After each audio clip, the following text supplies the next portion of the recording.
Hello friends, welcome to कृष्णा's cryptic sphere. ये कहानी शुरू होती है एक विशाल नाम के लड़के से, जो कि इंजीनियरिंग का कॉलेज गोइंग स्टूडेंट था। वैसे तो विशाल एक गांव का रहने वाला लड़का था, लेकिन वो इंजीनियरिंग करने के लिए गांव से दूर शहर आया था। विशाल जिस कॉलेज से इंजीनियरिंग कर रहा था, उस कॉलेज से कुछ ही दूरी पर एक गाँव था जहाँ उसके रिलेटिव्स रहते थे। जब भी विशाल को टाइम मिलता था, वो अपने रिश्तेदारों के यहाँ उस गाँव में जाया करता था। पर जब भी विशाल अपने रिश्तेदारों से मिलने उस गांव में जाता था, उसके रिश्तेदार उसे सख्त हिदायत देते थे कि उस गांव में एक घर है, विशाल को उस घर के सामने से कभी नहीं निकलना है। पहले तो विशाल ने इस बात पर ज़्यादा ध्यान नहीं दिया, पर जब बार बार ये चीज़ें होने लगी तो एक बार विशाल ने अपने रिश्तेदारों से पूछा कि वो उसे उस घर के पास जाने से मना क्यों करते हैं। तब उसके रिश्तेदारों ने उससे कहा, उस घर के बारे में ज़्यादा तो उन्हें भी नहीं पता, पर वो जगह एक भूतिया है।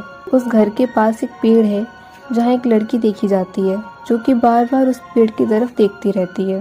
विशाल आत्माओं में विश्वास तो रखता था, पर इन बातों से उसे कभी डर नहीं लगा।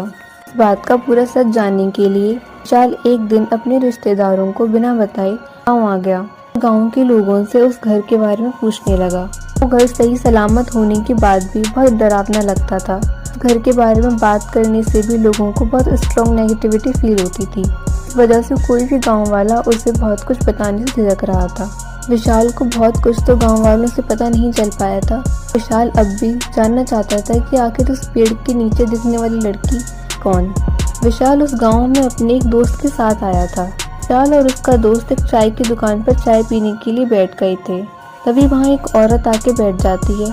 वो विशाल और उसके दोस्त से बात करने लगती है। बातों बातों में वो विशाल से पूछती है कि वो यहाँ किस काम से आया है। विशाल उसे बताता है कि वो यहाँ उस लड़की के बारे में पता करने आया है, पेड़ के नीचे दिखाई देती है। वो औरत विशाल से कहती है तो मैं उस बारे में बता सकती हूँ। अब वो विशाल को सब कुछ बताने लगती है। औरत विशाल को बताती है कि लगभग 50 साल पहले नीलिमा नाम की एक लड़की रहती थी। नीलिमा का एक दोस्त था नयन, पर आप लोगों को यहाँ कुछ भी ऐसा वैसा सोचने की जरूरत नहीं है। नीलिमा और नयन सिर्फ दोस्त ही थे। समय लड़की और लड़की की दोस्ती को सिर्फ दोस्ती नहीं समझा जाता था। इस वजह से गांव के कई आदमी नयन से चिढ़ते थे और माँ के बारे में सोचते थे अगर नयन से दोस्ती रख सकती है तो फिर वो सबके लिए अवेलेबल है। के चलते अब ये अफवाहें बहुत ज़्यादा उड़ने लगी और नयन का कुछ न कुछ अफेयर चल रहा है। नीलिमा के घर वाले भी उसे उल्टी सीधी बातें कहने लगे। इस वजह से नयन और नीलिमा की बातें बंद हो गईं, पर गाँव वालों को अभी भी शांति नहीं मिली थी। नयन से खुंस खाए बैठे थे। एक दिन कुछ ऐसा होता है जिसे देखकर सबके होश उड़ जाते हैं। खबर फैल गई कि नयन की मौत हो चुकी है। उसकी लाश नीलिमा के घर के पास के एक पेड़ पर लटकी हुई मिली थी। सभी का शक नीलिमा के घर वालों पर और गांव के उन लड़कों पर गया जो नयन से चिढ़ते थे, पर पुलिस को कहीं से कोई सबूत नहीं मिला। अब क्योंकि नीलिमा के घर वालों के खिलाफ भी कोई सबूत नहीं मिला, पुलिस ने इस केस को बंद कर दिया। पर कुछ दिनों बाद नीलिमा अचानक गायब हो गई। उसके घर वालों ने पुलिस कंप्लेन की, पर नीलिमा का कुछ पता नहीं चला।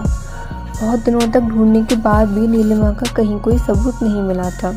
नीलिमा को लेकर अब गांव में बहुत सी अफवाहें उड़ने लगी। लोगों को लगा कि शायद नीलिमा किसी लड़के के साथ भाग गई है। पुलिस ने नीलिमा के केस को भी बंद कर दिया, पर कुछ दिन बाद ही उससे भी बहुत कुछ अजीब होने लगा। धीरे धीरे करके नीलिमा के परिवार का एक एक सदस्य गायब होने लगा। घर खाली हो गया। कभी किसी को पता नहीं चला कि नीलिमा और उसका पूरा परिवार कहाँ गायब हो गया। गांव वाले सोचा करते थे शायद नयन की आत्मा ने ही नीलिमा और उसके घर वालों को मार दिया।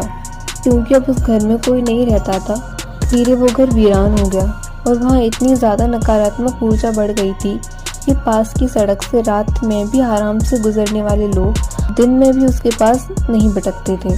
जो कोई भी गलती से उस पेड़ के पास जाता, वहाँ उससे एक लड़की दिखती थी। बार बार पेड़ की तरफ देखती रहती थी। लोगों को लगने लगा कि ये लड़की शायद नीलिमा है, जो नयन को बार बार देखती रहती है। अब विशाल सवाल करता है कि जब नीलिमा गायब हो गई थी तो उसकी आत्मा पेड़ के पास कैसे आई। पेड़ पर इनको लटकाया गया था, तो फिर नयन और नीलिमा साथ क्यों नहीं दिखते और नीलिमा के घर वाले कहाँ गए। कहानी को हम यहीं पर रोकते हैं। इसके आगे की कहानी के लिए नेक्स्ट पार्ट का वेट करिएगा। अगर अच्छा लगा हो तो प्लीज़ लाइक करें, कमेंट करें और नेक्स्ट पार्ट के लिए वेट करें।